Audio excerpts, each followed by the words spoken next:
के सांसद दिनेश लाल निर्वाज भैया हैं जी, क्या लगता है कुछ काम कर रहे हैं कि नहीं कर रहे हैं? क्यों नहीं, बिल्कुल उनका बहुत ही मनबड़। जैसे अगर आप 2010 में हम लोग इंटर में पढ़ते थे तो सही में मनबड़ थे।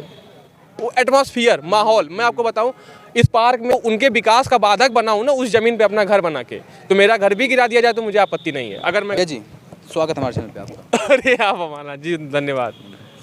तो आजमगढ़ के सांसद दिनेश लाल निर्वाज भैया हैं जी, क्या लगता है कुछ काम कर रहे हैं कि नहीं कर रहे हैं? क्यों नहीं, बिल्कुल उनका बहुत ही बेहतर काम चल रहा है। लगातार जनता के बीच में भी हैं। जिस तरीके से उनका बिजी शेड्यूल रहता है कि मनोरंजन जगत में भी वो काम करते हैं, तो उसको देखते हुए उन्होंने आजमगढ़ में उन्होंने एक तरीका अपनाया ना कि हमारे जनता के बीच में भी रहे, हम पिक्चर बनाना हम आजमगढ़ में ही बनाते हैं। तो उन्होंने लगभग 2-3 पिक्चरों को यहीं पे डायरेक्शन पूरा किया है उसका।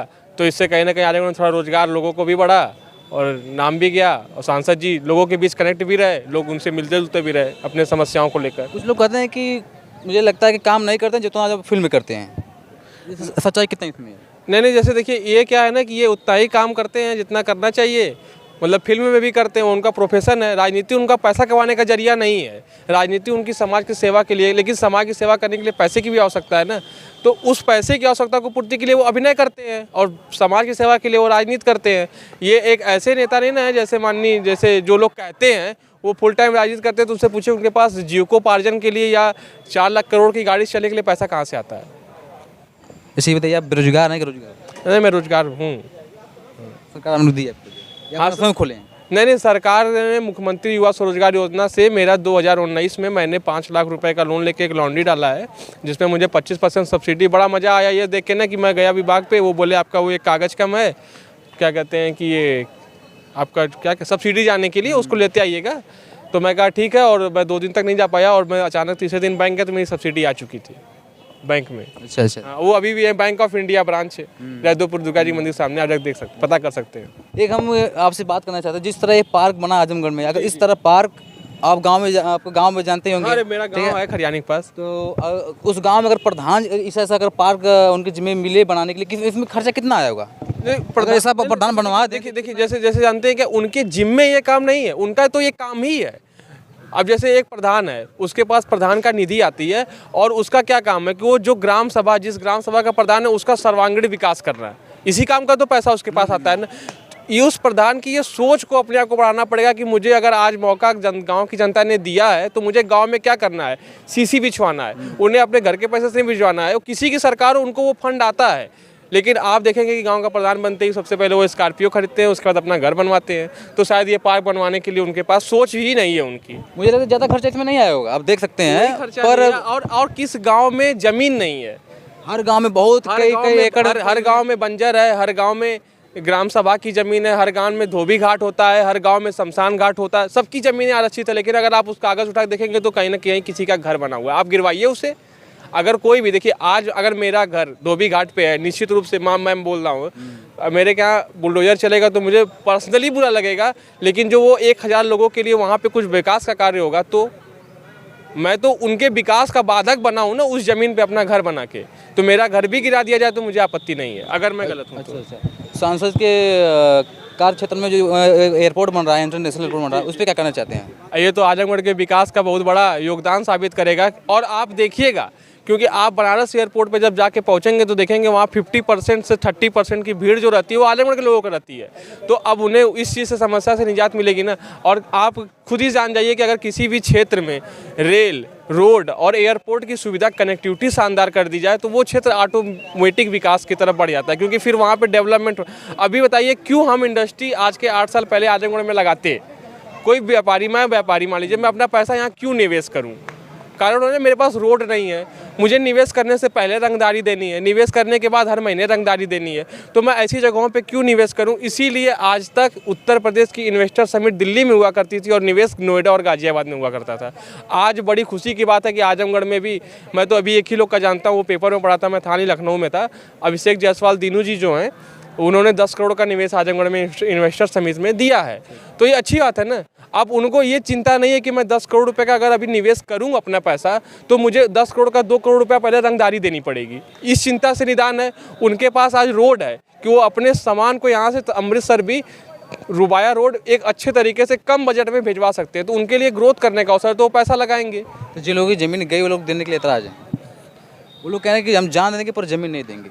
ये तो भाई, तो देखिए, उनके लिए क्या कहना चाहते हैं? जैसे देखिए, जैसे किसी की ज़मीन जो है तो वो तो बातचीत से ही उसका मसला निकल सकता है, और समझना समझाना तो दोनों लोगों को पड़ेगा ना, और एक बीच का रास्ता तैयार करना पड़ेगा। लेकिन कम से कम यहाँ समझने समझाने का विषय है। लेकिन एक और कानून इस देश में है कि सुन्नी वक्फ बोर्ड अगर अभी आके सिर्फ एक नोटिस आपको बताएगा नहीं, आपको नोटिस देगा 30 दिन में ये पार्क खाली करो, ये ज़मीन सुन्नी वक्फ बोर्ड की है, आप उसके खिलाफ लीगल कार्रवाई भी नहीं कर सकते। तो उस कानून को बदलने की आवश्यकता है सबसे पहले, कि वो जो होता है। और इसकी रही बात, वो आपसी समन्वय बन के देखिए, विकास किसी के लिए बाधक नहीं होता है, वो भी बरगलाए गए हैं या जो भी है वो समझ जाएंगे, उसकी कोई आवश्यकता नहीं है, बहुत विशेष महत्व नहीं है उनका, वो बातचीत करके आपस में एक बीच का रास्ता तैयार कर लिया जाएगा। यहाँ के सांसद जी कहते हैं कि आजमगढ़ के लोग, कुछ लोग मनबड़ हो गए हैं, तो उन पर क्या कहना चाहते हैं? वो सही बोले या फिर देख के कुछ बोले? मनबड़ जैसे अगर आप 2010 में हम लोग इंटर में पढ़ते थे तो सही में मनबड़ थे। वो एटमॉस्फियर, माहौल, मैं आपको बताऊं, इस पार्क में हम लोग बहुत बैठते थे। मैं लाइव अपने बारे में बता रहा हूँ, यहाँ कोई बैठा रहता था, हम लोग आते थे यहाँ पे ना, तो बिना मतलब का मारते थे, तो मन बड़े थे। और कारण क्या था उसका ना, कि एटमॉस्फियर, यहाँ का जो वातावरण था ना, वो ऐसा था। यहाँ के लोगों का आइडियल बनते थे अबू सलेम। अरे अबू सलेम कहाँ का, आजमगढ़ के, ये सीना चौड़ा। अबू सलेम सीना चौड़ा करने का नाम नहीं हो सकता। हमारे आजमगढ़ के काम अगर अच्छा किए रहते तो भाई नाम आप हाँ बिल्कुल, हम बात कर सकते हैं, नुमानी जी की बात कर सकते हैं, उन्होंने कॉलेज बना के दिया, सिवली कॉलेज। हम बात अयोध्या सिंह उपाध्याय हरियौद का, लेकिन नहीं, वे उन लोगों को कभी बताया नहीं जाता था कि अयोध्या सिंह उपाध्याय हरियौद 36 देशों में भ्रमण करके एक बड़ा साम्राज्य मतलब हिंदी साहित्य में स्थापित करने वाले राहुल संस्कृतायन, ये लोग अगर हमारे आजमगढ़ के आदर्श होते तो तब ये शब्द कोई नहीं कहता ना कि आजमगढ़ मनबड़ है। यूपी पीसीएस का क्वेश्चन आया है भैया, आतंकवाद का गढ़ किसे कहा जाता है? आसन था आजमगढ़, और सही जवाब भी था आजमगढ़। तो वो छवि थी, तो उस माहौल का देखिए फ़र्क होता है। और मैंने बताया व्यक्तिगत हम लोग यहाँ करते, तो वहाँ मायावती जी एक रैली किसी मंच बनवाई थी, हम लोग वहाँ बैठते थे जब हाई स्कूल इंटर में पढ़ते थे।